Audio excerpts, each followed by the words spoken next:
Hello दोस्तों, मेरा नाम है सचिन नेगी। आज मैं आपको कक्षा 10 का चैप्टर 10वां जो है हमारा वृत्त वाला, इस चैप्टर में छेदक रेखा, स्पर्श बिंदु, वृत्त और प्रमेय 10.1 और प्रमेय 10.2 यानी इसका जितना भी बेसिक कॉन्सेप्ट होता है दोस्तों, वो मैं आज आपको इस वीडियो में बताऊंगा।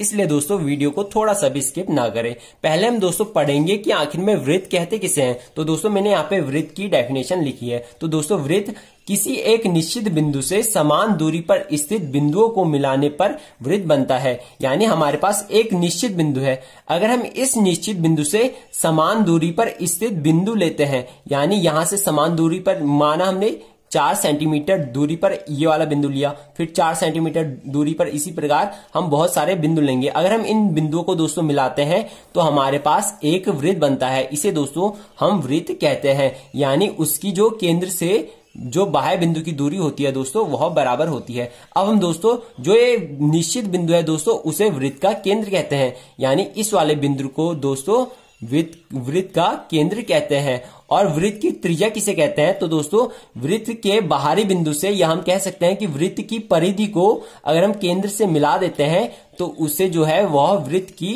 त्रिज्या कहते हैं। और वृत्त की परिधि किसे कहते हैं दोस्तों? तो ये चारों ओर जितनी इसकी लंबाई है दोस्तों, यहां से लेके पूरा यहां तक, उसे वृत्त की परिधि कहते हैं।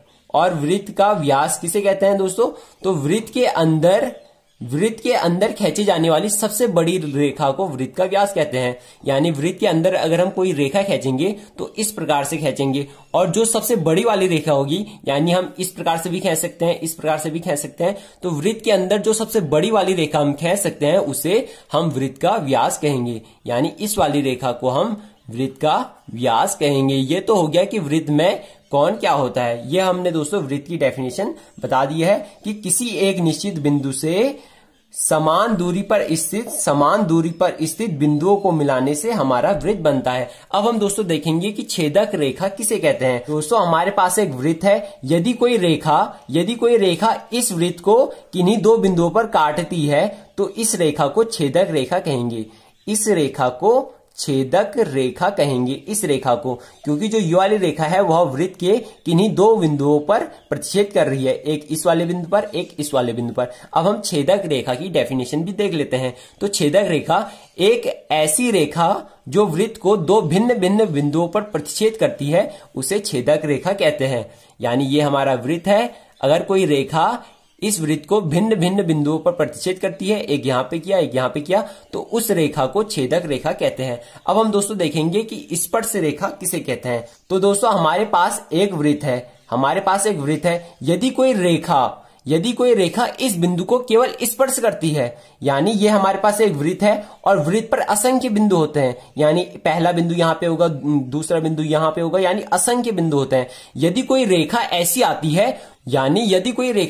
आती है जो वृत्त को केवल एक बिंदु से होकर जाए, यानी वृत्त पर असंख्य बिंदु होते हैं इस प्रकार के, यदि कोई रेखा इस प्रकार से आती है कि वह वृत्त पर केवल एक बिंदु से होकर जाए, तो उस जो रेखा है दोस्तों उसे स्पर्श रेखा कहते हैं। अब इसकी डेफिनेशन पढ़ते हैं। तो स्पर्श रेखा एक सरल रेखा यानी सीधी रेखा जो वृत्त को केवल एक बिंदु पर स्पर्श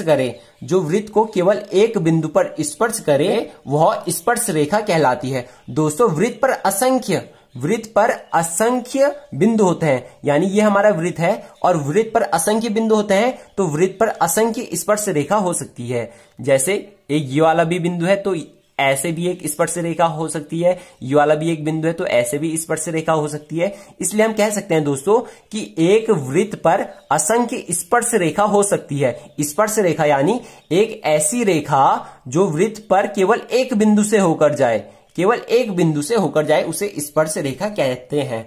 अब हम दोस्तों देखेंगे कि स्पर्श बिंदु किसे कहते हैं। दोस्तों स्पर्श बिंदु ये हमारा एक वृत्त है, अगर कोई रेखा इसके केवल एक बिंदु से होकर जाती है तो उस रेखा को आपका स्पर्श रेखा कहते हैं। स्पर्श रेखा उस रेखा को कहते हैं जो वृत्त के केवल एक बिंदु से होकर जाती है, और जिस बिंदु से होकर जाती है, यानी ये वाली रेखा इस बिंदु से होकर गई, तो इस रेखा को हम कहेंगे स्पर्श बिंदु। अब हम इसकी डेफिनेशन पढ़ते हैं। तो स्पर्श रेखा वृत्त के जिस बिंदु से होकर जाती है उस बिंदु को स्पर्श बिंदु कहते हैं। यानी स्पर्श रेखा वृत्त के जिस बिंदु से होकर जाती है उस बिंदु को हम स्पर्श बिंदु कहते हैं। स्पर्श बिंदु कहते हैं। अब मैं इसका भी एक चित्र बना देता हूं जिससे कि आपको अच्छे से समझ में आ जाए। यहां पे मैं इसका नाम लिख लेता हूं कि ये आपका स्पर्श बिंदु, स्पर्श बिंदु, ये वाला बिंदु आपका स्पर्श बिंदु होगा। और स्पर्श रेखा यानी वृत्त पर केवल एक बिंदु से होकर जाने वाली रेखा को स्पर्श रेखा कहते हैं। अब हमने दोस्तों इस चैप्टर का पूरा बेसिक कॉन्सेप्ट इसमें पढ़ लिया है जितना इस चैप्टर में यूज होता है। दोस्तों हमारे 10वें चैप्टर का जो पहला प्रमेय है वो हमसे कहता है कि वृत्त के किसी बिंदु पर स्पर्श रेखा स्पर्श बिंदु से होकर जाने वाली त्रिज्या पर लंब होती है। यानी दोस्तों इस प्रमेय का मतलब है कि वृत्त के किसी बिंदु पर जो स्पर्श रेखा होगी दोस्तों वह स्पर्श बिंदु से होकर जाने वाली त्रिज्या के हमेशा लंबवत होती है। एक बार दोबारा से समझिए। तो यह प्रमेय हमसे कहता है कि वृत्त के किसी बिंदु से होकर जाने वाली स्पर्श रेखा के स्पर्श बिंदु से होकर जाने वाली त्रिज्या हमेशा स्पर्श रेखा पर लंब होती है। ये हमसे ये प्रमेय कह रहा है। अब हमने दोस्तों इस प्रमेय को प्रूव करना है तो हमारी नंबर 1 हेडिंग आएगी दोस्तों दिया है। हम हर एक क्वेश्चन में ऐसा ही करते हैं अगर हमें कोई भी प्रमेय सिद्ध करने वाला करना पड़ता है। तो दोस्तों हम दिया है मैं इस क्वेश्चन के बारे में ही लिखेंगे। जो हमें इस क्वेश्चन में पता है हम उसे यहाँ पे लिखेंगे। तो हम दोस्तों लिखेंगे कि ओ केंद्र के वृत्त को XY स्पर्श रेखा P स्पर्श बिंदु से होकर जा रही है। हम दोस्तों लिख सकते हैं कि P बिंदु से होकर जा रही है, P बिंदु से होकर जा रही है।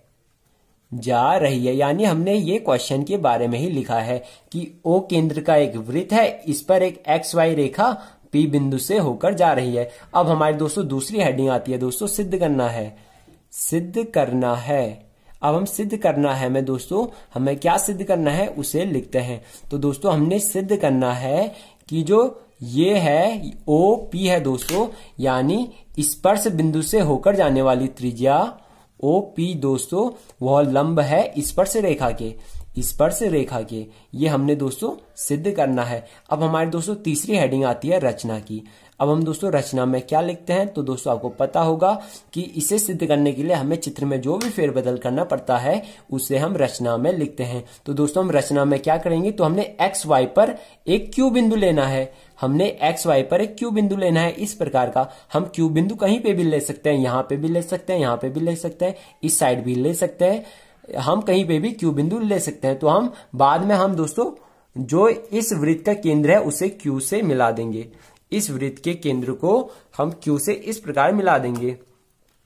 तो हमने इस प्रकार दोस्तों इस वृत्त के केंद्र को Q से मिला दिया है और ये वृत्त को जहां पर काट रही है उस बिंदु का नाम हम A लिख लेंगे। अब हम दोस्तों इसके बारे में लिखेंगे। तो हम यहाँ पे लिखेंगे कि XY पर एक बिंदु Q को P से मिलाया, Q को O से मिलाया, Q को O से मिलाया। यह OQ जो OQ है दोस्तों वह वृत्त को A पर काट रही है, या हम लिख सकते हैं A से होकर जा रही है, काट रही है। हमने यहाँ पे लिखा है कि XY रेखा पर हमने एक बिंदु Q लिया और जो ये OQ है दोस्तों वह वृत्त को A पर काट रही है या A से होकर जा रही है। अब हमारे दोस्तों जो लास्ट हेडिंग आती है वो आता है प्रमाण की। अब हम दोस्तों प्रमाण में क्या लिखते हैं तो हमें इसे सिद्ध करने के लिए जो भी दिखाना पड़ता है उसे हम प्रमाण में लिखते हैं। तो हम दोस्तों प्रमाण में लिखेंगे कि OP जो हमारा OP है वह बराबर होगा OA के। चूंकि दोस्तों वृत्त की त्रिज्याएं बराबर होती है इसलिए OP OA के बराबर होगा। और हम दोस्तों यहां से लिखेंगे कि जो OA है दोस्तों वह छोटा है OQ से, क्योंकि आपको साफ साफ दिखाई दे रहा होगा कि जो OA है दोस्तों वह छोटा है OQ से और हमारा OA जो है दोस्तों वह OP के बराबर है। तो हम यहाँ पे लिखेंगे, हम ओ ए की जगह पे ओ पी लिख देंगे, तो ओ पी लिखेंगे, इसलिए हमारा ओ पी भी छोटा होगा ओ क्यू से। हमारा दोस्तों ये आ चुका है कि जो ओ पी है दोस्तों वह ओ क्यू से छोटा है, यानी जो हमारा ओ पी है वह ओ क्यू से छोटा है। इसका मतलब दोस्तों ये है कि हम क्यू वाला बिंदु, जो हमारा क्यू वाला बिंदु है, हम वो क्यू वाला बिंदु कहीं पे भी ले, चाहे हम क्यू वाला बिंदु यहां पे ले तब भी हमारा ओपी छोटा होगा, हम यहां पे ले तब भी हमारा ओपी छोटा होगा, हम इस पी के जस्ट बगल में भी ले, एक बिंदु जस्ट बगल में भी ले तब भी हमारा ओपी हमेशा छोटा होगा। ये हमसे ये कह रहा है। इसलिए दोस्तों हम यहां से लिखेंगे कि इसलिए जो हमारा OP है दोस्तों वह लंब होगा XY पर। दोस्तों यहां तक आपको समझ में आ चुका होगा। अब आपको यहां से थोड़ा सा समझ में नहीं आ रहा होगा कि आखिर में जो OP है दोस्तों वह XY पर लंब क्यों आया। तो दोस्तों हमारे पास एक बिंदु है और हमारे पास एक रेखा है। अगर दोस्तों हम इस बिंदु से इस रेखा पर एक सबसे छोटी दूरी लेते हैं, इस बिंदु से इस रेखा पर सबसे छोटी दूरी लेते हैं, तो वह हमेशा लंब होता है। इस बिंदु से इस रेखा पर सबसे छोटी दूरी लेंगे तो वह हमेशा लंब होगा। ऐसा ही हमने यहां पे भी कर रखा है। तो हमने इस बिंदु से इस रेखा पर सबसे छोटी दूरी OP ली, तो यह OP जो है वह XY पर लंब होगा। यह हमारा दोस्तों यहां से आ चुका है। हम एक एग्जांपल और लेंगे। जैसे हमारा बिंदु यहां पे है और हमारी रेखा ऐसे जा रही है, तो इस बिंदु से इस रेखा पर सबसे छोटी दूरी इस रेखा पर लंब होगी, इस रेखा पर लंब होगी। इसलिए दोस्तों हमारा OP जो है वह XY पर लंब है। और दोस्तों हमने इसको ही सिद्ध करना था और हमने इसे सिद्ध कर दिया है। दोस्तों जो ये वाला प्रमेय है वह हर एक क्वेश्चन में यूज होता रहता है, इसलिए दोस्तों ये वाले प्रमेय को आपने अच्छे से पढ़ना है। दोस्तों हमारा अगला प्रमेय यानी प्रमेय 10.2 हमसे कहता है कि एक बाह्य बिंदु से किसी वृत्त पर खींची गई दो स्पर्श रेखाओं की लंबाइयां बराबर होती है। यानी वृत्त के बाहर एक बिंदु स्थित है, उस बाह्य बिंदु से वृत्त पर दो स्पर्श रेखाएं अगर हम खींचते हैं तो उन स्पर्श रेखाओं की लंबाई जो है वह बराबर होगी।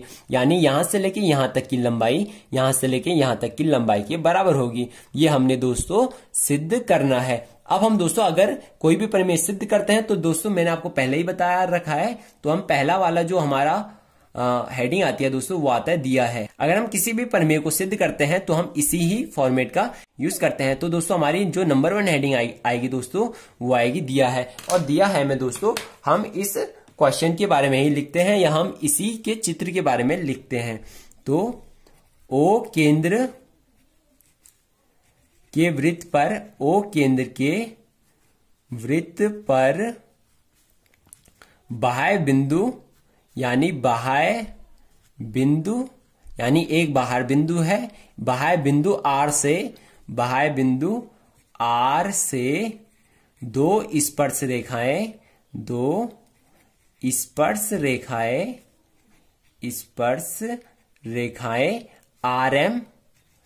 RM तथा RN है। यानी O केंद्र के वृत्त पर बाह्य बिंदु R से दो स्पर्श रेखाएं हैं, एक है RM और एक है RN। ये हमने दोस्तों दिया है में लिख लिया है। अब हम दोस्तों हमारी दूसरी हेडिंग आती है सिद्ध करना है। अब हमने दोस्तों किसे सिद्ध करना है उसे यहां पे लिख लेंगे। तो दोस्तों हमने सिद्ध करना है कि जो RM है, जो हमारा RM है दोस्तों वह बराबर है RN के। अब हमारी दोस्तों जो तीसरी हेडिंग आती है दोस्तों वो आता है रचना। अब हमने दोस्तों इसमें क्या रचना की उसका मैंने पहले से ही वो बना दिया है। तो दोस्तों हमने जो ये वाली स्पर्श रेखा है तो ये स्पर्श बिंदु है, हमने इस स्पर्श बिंदु को वृत्त के केंद्र से मिलाया और इस स्पर्श बिंदु को वृत्त के केंद्र से मिलाया और इस वृत्त के केंद्र को इससे मिला दिया, इस वृत्त के केंद्र को हमने इससे मिला दिया। इस प्रकार हमने दोस्तों रचना की और दोस्तों इसी रचना को हम इसमें लिख लेंगे। तो दोस्तों हम यहां पे लिखेंगे OR ON तथा OM को मिलाया, OM को मिलाया, OM को मिलाया। दोस्तों ये हमने रचना में लिख लिया है कि हमने OR, ON और OM को मिलाया। अब हमारे दोस्तों जो तीसरी यानी जो चौथी हेडिंग आती है दोस्तों, वो आती है प्रमाण की।